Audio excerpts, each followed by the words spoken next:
Have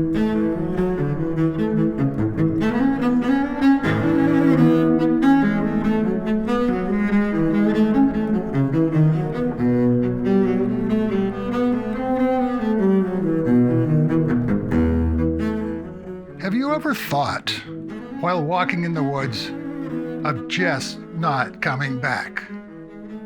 Well, that is exactly what Christopher Knight did. Christopher Knight drove to a remote location deep in the Maine woods, left the keys to his car on the front seat, and walked into the woods.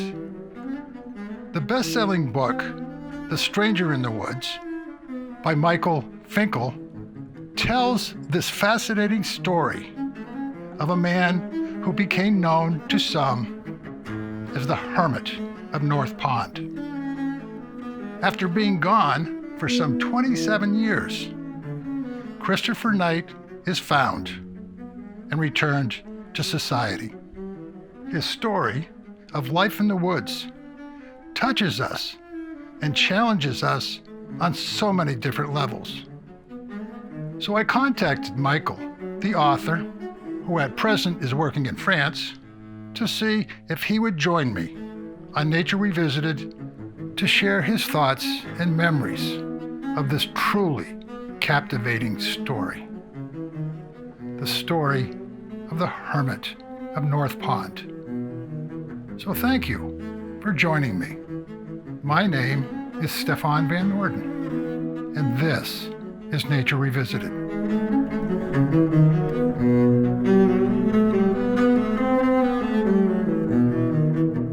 So when did you first hear about Christopher Knight? I heard about Chris Knight soon after he was arrested. I have like a little hobby scanning on the internet small town newspapers because I love odd and out of the way and small town news. This article about Chris Knight, I think it was broken by the Kennebec Journal in central Maine. It was one of those short-ish articles in that everything in it made my journalistic sort of senses, spidey senses, tingle. It's like here was a man who apparently lived completely alone for more than a quarter century, comes out of the woods, seeming to be in perfect physical shape, claims never to have lit a fire. And I know are you in New Hampshire right now? I believe you are. So you know how cold winters can be. And Maine, of course, is even another degree more intense. Here's also a guy that they said stole a lot of things to support himself, including books. And I'm just thinking, is this guy just crazy? Is this story even true? And of course, why would someone do this? And as soon as I read the story, I was deeply curious. And I think also there might have been a sort of a deeper reason, which is that I do have I think I'm a natural solitude. I was going to say lover or appreciator or someone who needs a degree of solitude in his life. And I think that might be true of all people that are writers or readers. And I love to read, and I have been a writer for a long time. And so that means basically I spend a lot of time by myself and I'm comfortable doing so. So besides the regular curiosity, I think there was a deeper connection. So who was this stranger in the woods, and why should we care? Again, I read just the basics of a newspaper article and decided that I would just like sort of scan the news for the next month to see what this gentleman would say, Christopher Knight. And befitting someone who spoke, he claimed, one word in 27 years, he said absolutely nothing. The reason why Chris Knight, the Hermit, was taken out of the woods is that he was caught breaking into a summer camp. It was closed for the season, but he broke into the kitchen and was stealing food. So this wasn't the most severe crime you can imagine, but on the other hand, it certainly was illegal, and he was caught. I wrote him a letter by hand, pen, paper, envelope, stamp, all those old-fashioned things. And only later did I find out that somewhere around 500 other journalists also, I guess it was a catnip for journalists, also tried to get in touch with Chris Knight. And as far as I know, according to his lawyer, he only responded to me. And I'm fortunate and grateful, but maybe there was just some sort of fated reason that we should speak to each other. And your question, I think, was why should we care about this person? And I think if you sort of look back on, take the big picture and look at like almost all of human history, I think there's always been sort of a primal fascination with hermits, shamans, wild men, people that separate themselves from humanity, gurus, even religious leaders, monks, Buddhists. So like the things that are caught up and sort of in the tentacles of people that separate themselves is sort of a fascination, a fear, a repulsion. It's some sort of fascination. I fully admit that I was interested in, what secrets of life did you learn? What do you have to say about the human situation and society? And hermits are sort of like the overseers and editors of humanity's sort of silly running around in circles. They're the ones that sort of tell us how foolish we sometimes are and maybe offer us some sage advice. Christopher Knight was born, I think, in 1965. And now most hermits, when you picture a hermit, I think in your mind, I think you're picturing someone with a long beard maybe and quite old. As with many things in this story, Chris Knight sort of subverts expectations. He told me that in his youth, he never really felt comfortable around other people. This is not absolutely uncommon. There are introverts, but I think he took it to an extreme. But he left the world. Chris Knight left the world at age 20, so very, very young. But before that, he came from quite a private family in central Maine. But everyone who I spoke to that knew him described him as being highly intelligent, something that I learned in person was true.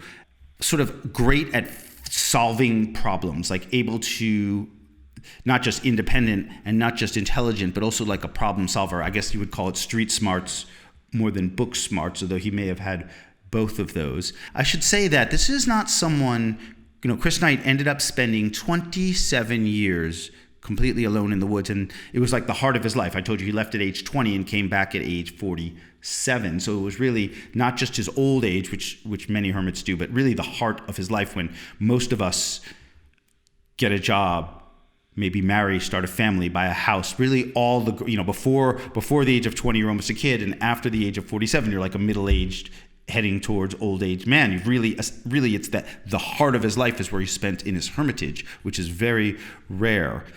Chris Knight drove his car deep into the woods of central Maine near Moosehead Lake and left his car parked on a dirt road and put his keys inside the center console and closed the door, and without very few supplies, no map, very little food, stepped into the woods, and as I mentioned before, didn't come out for more than a quarter of a century. Do you think after talking with Mr. Knight, did he consider himself a hermit? He brought that up. Chris Knight, when I say he's a man of few words, he's a man of 0 words with a fully functioning brain. He told me that during his time in the woods, he didn't even speak to himself out loud. Your question was, did he think of himself as a hermit? And, I wish sometimes with someone like Chris Knight, there's no simple answer, but he was very particular about every word he used with me. And he said he never put a label at all on himself and didn't consider himself a hermit. But then upon reflection, he said, well, I don't blame anyone for using that word. Reading the newspaper articles about himself and seeing that he was just openly referred to as the North Pond Hermit, he thought that the label fit, but not one he had ever applied to himself, if that makes sense. And again, we're talking about a sort of a particularly interesting and outlier person that Chris Knight was. He sort of didn't believe in labels. You are who you are, and I'm chuckling because I'm sort of thinking about all my talks with Chris Knight and how particular he was about everything. And, even the simplest of questions, I feel like you're asking me these questions about Chris Knight. And so I'm channeling him. And really, it was wonderfully, how about this? It was wonderfully frustrating to speak to someone who really, as a writer, I do understand the weight words should have. They should not be just thrown around willy-nilly. You ask just the simplest of questions, but if you really want the answers that Chris Knight would give, they sort of end up going in spirals. And that's why I'm just sort of chuckling to myself, because it was both frustrating and fascinating at the same time to speak to someone who really gave deep thought to what you think was just a surface question. The time he spent there, those 27 years, how important was nature to this guy? I mean, he went to the woods. He didn't go someplace else. So nature must have meant something to him. Yes, he took to the woods. Now, I guess you could go down a wormhole asking, what is really nature? And one of the reasons why I'm doing the show and enjoy your site is that, there is no simple definition and everyone can take their own. I think Chris Knight had several things, obviously whether or not he's on some sort of spectrum where, autism and things were mentioned, but no diagnosis was given. Certainly, this is a man who is his emotions are highly sensitive. He finds many things to be overwhelming and too loud, too bright, to this. And so he went to the spot. This wasn't someone who was like, I'm going to go to nature. He's like, I'm going to the place that makes me feel the calmest. What are we all searching for in life? Life, liberty, pursuit of happiness. He was really pursuing his own happiness. And I'm pleased to report, found it, though, with complications that he had to steal to support himself. But he found the place that he felt the most relaxed. Not just the most relaxed. He found the only place he had ever felt comfortable in his entire life. And this was in this amazing campsite. He moved, Chris Knight just briefly, moved around for about 8 or 9 months after he walked into the woods and then found this spot in an extraordinarily thick patch of forest. So thick that deer very infrequently came through. It was just too thick for even deer. And it was sort of chock full of huge rocks that were deposited when the glaciers receded after the last ice age, and found like a little clearing with sort of a Stonehenge circle of rocks around it. And that was his camp for 25 years. And I went to that spot, and so I can confirm that it is truly beautiful. It's like a room was carved out of the forest where all the sounds of the forest trickle through. It's not up on the top of a hill where you're going to get frostbite because of the wind, but it's not at the bottom where there's no wind at all, so there's too many bugs. It's right in the middle. Chris Knight spent a lot of time, I've already talked about reading. He also listened to the radio with headphones, but what he mostly did for his time was what you and I might call nothing. He sat there and he didn't have any formal sort of meditation, but he sort of absorbed the world around him. And he told me, and I fully believed him, that he was never for a moment bored. He didn't even understand the definition of being bored. He never for a moment felt lonely. In fact, he told me in some of the most profound discussions we had that he felt the opposite of loneliness. He felt highly connected with pretty much everything else in the universe. And I think Chris Knight found the spot where he felt the calmest. And, in the course of my readings, I loved reading about humans have been writing and fascinated by hermits, as I've mentioned, since basically writing was invented. And so I read many, many, many accounts from ancient history to basically Walden. Many people mention this sort of idea that in natural settings, in the woods, people felt more comfortable. And there is a real specific reason for that, which is that, the human race, Homo, our genus, Homo, is more than 2 million years old, but really the agriculture and cities are less than 12,000 years old, which seems like a long time ago, but 99.9% of the time that we have been humans, we all lived in nature. All of our emotions, all of our senses, our sight, our hearing, our sound, everything is calibrated to being in nature. We all find, I'll just go out on a limb and say, we all find birds singing much more pleasant than a car alarm. There's a difference between solitude, and I touched on this briefly when I said that Chris Knight himself would never felt lonely. And so I don't like to mingle things because I think there is an increase, despite all this interconnectedness, despite all these social media, there's been an increase in people saying that they feel lonely or feel isolated. But that is very different than someone who seeks it out for their pleasure. And so I think that there have never been a ton of hermits. The people we are human beings are naturally social creatures. In fact, we're extraordinarily social. So really, I don't think there ever have been a tremendous number of hermits. There were like little fads now and again. I was thinking of the desert mothers and the desert fathers of old Christianity. Those were more like monks than hermits. So I don't know that there's ever been a lot, and I'm thinking that there's never been zero. It's sort of like there's just a small amount of people, throw a number out there, 1 in a couple of thousand that are touched by this desire. And I think the string remains unbroken, meaning that there are hermits out there today. In fact, I know there are, because there's even, like, there's everything on the web. The hermits community on the web, which is like sort of this one at a time, you post something, but they exist. So I don't know if there's ever been a lot, and I don't think there's ever been zero. So I'm thinking that the tiny population, the nomadic hermits, remains intact. I mean, I can remember growing up in New Hampshire, there was a number of hermits in small towns around here.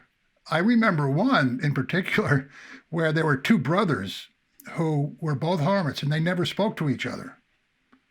And they lived in the same cabin, and they never spoke to each other. And one day, one of them went down to the country store and said that somebody might want to go up and look at his brother because he thinks he might have died. So, and there's something about that rejection, I think, of people going off and enjoying that solitude, that for some people, they find it disturbing and threatening. Talk a little bit about the folks in Maine and their reaction to him and what he did after he came out.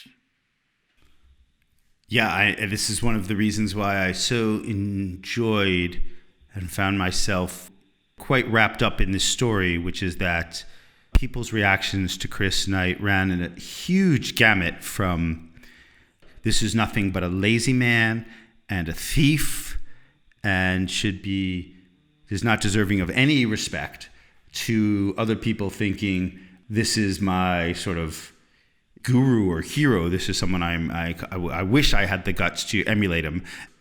Nobody's wrong. But when you started asking me that question about what was it like to sort of encounter the people of Maine and what did they think about him, the closer I got to the source of the story as I traveled, the more people explained it to me, the more things became clear, the more understanding I got. And almost the opposite was here. What I found most fascinating about this story, whether or not you thought Chris Knight was someone worthy of admiration or worthy of scorn, huge percentage of the people that lived right around the ponds where Chris Knight's camp was said that there was no way that this story was true, that Chris Knight must have been lying. At first, I thought it was sort of a joke because here I was talking to a person who really did not want publicity, and these guys are basically saying this guy made up this story to have publicity. So it didn't make any sense. But the more I heard it, the more I didn't start believing that it was true, but I started wondering, why would so many people that are so close to the story say that this couldn't be true? And the reasons were manyfold. One was just the sheer physical impossibility of spending a winter outside without a fire. And Chris Knight, as I mentioned before, did not light a fire. He rightfully thought that smoke would give his campsite away. He did not camp out in the wilderness hundreds of miles from anybody. He was within a 3 or 4 minute walk of a cabin and a 5-minute walk from a home that was occupied all year round. So he never lit a fire. And I can confirm I found his site and was searching for something that would show he was a liar, like a piece of charred wood or anything. Usually when there's been a fire, it's pretty clear. I saw nothing. And so I know with utter certainty that Chris Knight's story is true, but it also, besides the actual physical challenging, it was this mental thing that people couldn't get their heads around. I found that to be fascinating, this sort of just like virulent disbelief. And even when I told people as calmly as possible that I've been working on this story for years, and I talked to the police and I talked to the lawyers, and I was just, I was looking for one shred of proof that this story is undoubtedly true. It did not change their minds. I found that to be a very fascinating conundrum in this story. Now, when I was mentioning before about how all these people claimed that Chris Knight was lying and just wanted the attention. And I was like, I actually got to meet Chris Knight. Believe me, he did not want the attention. He did not. And I mentioned the 500 journalists that got in touch with him. He didn't really want to get in touch with anybody, including me. I think the reason why he got in touch with me is because he thought, and we've already touched on how intelligent he is. He thought, hey, if I say nothing, I think I'm going to get hounded by these outsiders, these journalists, these curiosity seekers for all my life. And I think if I just pick one person to tell what I want to tell, then maybe that'll shut everyone else up. That's exactly what Chris Knight did. We did not become friends, although I felt like we were friendly to each other at times. He told me what he wanted to tell me. When we were done, he basically said, I really don't want to see you again, Mike. I've told you what I've told you, and that's it. And I said to Chris Knight, would you do me a favor and write me a letter if you'd like to get in contact with me? I promise I will not bother you again. And he said, that's fine, I'll do that. So it's been a couple of years since you published the book. Have you ever had any contact with Chris since the publication? I have not heard from Chris Knight in more than 3 years since we stopped talking. And I certainly sent him the book. And I'm happy to report that he's being left alone, which is how he wants it. So the short answer is no, we are no longer in contact. He truly is, he's a hermit. He's not a social person. He does not want to be my friend. I would be happy to receive a letter from him any day, but I gave him my word, and Chris Knight gave me his story, and I will never be able to thank him fully enough. And so the least I could do is uphold my end of the bargain. And if we never talk to each other again as long as I live, I'll be sad, but I will accept that as the part of the bargain. One of the really powerful moments in the book is when you and Chris are at his house after he's been released, and he talks about the Lady of the Woods. How close do you think he was to visiting her? So when Chris Knight talked about the Lady of the Woods, that was his euphemism for committing suicide. As you might be able to imagine, this is a person who even in the teenage years felt so uncomfortable with society that they fled. And in 27 years, he told me he really never thought about coming back. And all he had to do was walk 5 minutes and come back to the society. Never thought about it, was forcibly removed. Now, it was by his own fault. But he told me that he planned to die out there in the woods, that he was never, ever going to come out. This is someone, obviously, and then, you take someone who's basically living complete autonomy and freedom. You grab them out of the woods. Suddenly, it was quite a startling encounter with the police, and then gets locked in a cage with another person. You're going to suffer.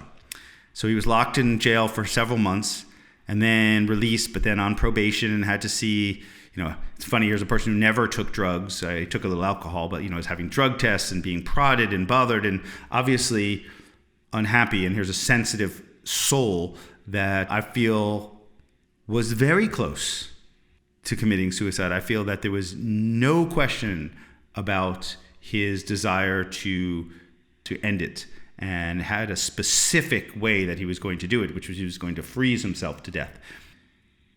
But he put me in a very weird moral position by telling me that. As a father of 3 and as a natural worrier, I worried that he would follow through, and I didn't know what the morally correct thing was. Do you tell people something that's told in confidence? Do you let a 47-year-old intelligent person make their own decisions about whether to keep themselves alive or not? Like, you can go in a million directions and there's no right or wrong. It was just a moral conundrum. He did not end up killing himself. I think he's a true survivor and ended up carving out. I know for a fact that he hasn't returned to the woods. We're not in contact anymore, but like I said, I still know people that know him that sort of keep tabs. He's still in society in a small town, Maine, and didn't follow through with his threat. But I thought it was very real. There was no question in my mind. He wept, and we wept in front of each other. And I think he was very serious. He's a very sensitive person. And again, I told you, I don't even know if that would have been a bad decision for him. It was a very tough position to be in, but it wasn't about me. It was about him. And your question was, did you think that he was very serious? And I have no doubt in my mind that he gave it extreme consideration and decided in the end not to do it. My sense, having gotten to know Chris Knight quite intensely for a short period of time, is that he is a true survivor and is has carved out a niche for himself. And the word he liked to use, he didn't like the word happiness. We talked earlier about how precise he could be about his words. The feeling that he said he strove for, life, liberty, and the pursuit of contentment. Contentment was his key word. And I like to think that he has found some degree of contentment. I can't confirm it because we are no longer in touch. You know, I have to imagine that stories like these, and for you writing that book, that this lingers. How has this story changed and affected you? There are many negative sides to being a writer, which has its inherent frustrations, but I think really you can throw yourself in it whole-souled. And I'm a little spoiled late in my career here in that I am able to choose what topics affect me profoundly. And as I mentioned, even in one of your very first questions, you said, why did you choose the story? And I said, not only was it interesting, but also there was something internal to it. And so on some level, speaking with Chris Knight was like speaking with someone who took part of my interest. A huge part of who I am is caught up in spending time in the wilderness and reading. And this was a person who did this pretty much nonstop for 27 years. So this was sort of like, this would be like a pickup basketball player talking to Michael Jordan. I got to talk to, the king of things that I'm interested in. So his words to me were quite profound. And Chris Knight taught me the importance of, I'm going to say doing nothing, although doing nothing is doing a lot, of doing nothing. And I always wrap that up into, you have to sit cross-legged and have a mantra. But no, Chris Knight taught me that all you have to do is just do nothing, just stop and look around. And literally to this day, probably 3 or 4 times a day, I will take between 30 seconds and 5 minutes out of the day. And I found these tiny timeouts. None of us have to go 27 years without talking. I'm talking 27 minutes or 27 seconds or 3 minutes out of the day to just do nothing. I believe it reduces your stress level an essential couple of percentage points. And I think that if the entire world took a couple of 30-second to 2-minute breaks a day, I think all of society would cool down an essential couple of degrees and we wouldn't be so combative. But that's just me. Are there any final thoughts or things that you might like to share with my listeners about nature, about you, about anything? Well, here's something that's not in the book and pertains to nature. And in fact, if you ever write a book, when you put the last period, you're all excited, but within a couple of weeks, you're like, oh, I forgot to say this or I forgot to say that. So if there was one thing that I would like to put in the book that I didn't, I'm going to tell your readers about this. And it does pertain to nature. And a lot of people do ask me. So Chris Knight broke into people's houses. They were only second homes. And he broke in a very neat way. He never smashed a window or kicked in the door. He picked a lock or jimmied a window very, very gently and would not take your computer or your jewelry or your camera or your cash, but your hamburger meat and your Stephen King novel. This is not to excuse his behavior. It's still illegal. But he had a code, and then he would close the window before he left or set the lock to lock behind him and leave the cabin. But I often asked him that other people did was, well, why didn't you take, quote unquote, the more natural way? Why didn't you hunt and fish for your food? And Chris Knight's answer, this is what I wanted to put in the book and forgot and didn't, was really interesting. He said to me, well, the way he started when I asked him that question, why didn't you hunt and fish for your food, which would be the more natural way? And again, this is really touches on your show, and we talked earlier about how the definition of nature could be extremely broad. Chris Knight said to me, by way of his answer, he's like, Mike, you're from Montana. After in the spring when the bears are coming out of hibernation, don't you sometimes see them knocking over your garbage cans and eating your garbage? And I'm like, yeah, of course. In fact, we have this whole neighborhood phone chain. When the bears come out, we all bring our garbage cans back in because they knock them over. And Chris Knight said to me, well, why do the bears do that? Why don't they go and pick berries in the woods, which would be more natural? Chris Knight said, the reason, of course, they do that is because it's more efficient, It's right there sitting under its nose. It takes a lot of work to pick enough berries to feed a big bear, where if there's like, a carcass of a chicken in your garbage can, that's really worth a lot of berries. And so Chris Knight said to me, and your listeners can take this as they feel, that by breaking into homes, follow me now, he was behaving more naturally, more like an animal than if he had artificially cut a hole in the ice and struggled all day to catch a couple fish or ran around trying to catch a deer. He said to me, what's natural in the world, in the kingdom of nature, is to use your brain, is to use your resources, is to conserve energy, most especially in a cold part of the world like Maine. He said he used his mind to pick a lock. He used his ethics and his moral, which is very human, to not destroy someone's home or take things of true value and locking up behind him. But he felt that if a mouse, mice come in your house and eat your cereal, why do they not stay outside and eat the grain? Because it's definitely warmer in your house and it's more convenient to get in your cereal box. He said to me that would be what an animal would do if they could pick a lock. They would come in and do that. And so he said to me that his breaking and entering was acting more like an animal than hunting and fishing. And I'll leave that up to you to decide whether he's correct. I hope you enjoyed my conversation with Michael Finkel, and that the next time you take a walk into the woods, you pause for a while and remember Christopher Knight and enjoy the solitude. And I hope you will share Nature Revisited with friends, family, and colleagues, and subscribe to Nature Revisited on your favorite podcast server. You can also follow us on Instagram, YouTube, or our website, nordenproductions.com. That's Norden, Noorden Productions.com. If you would like to share your thoughts or comments, please send them to us through our website contact page, and we will share them on our Instagram page. Nature Revisited is produced by Stefan Van Norden and Charles Gagan.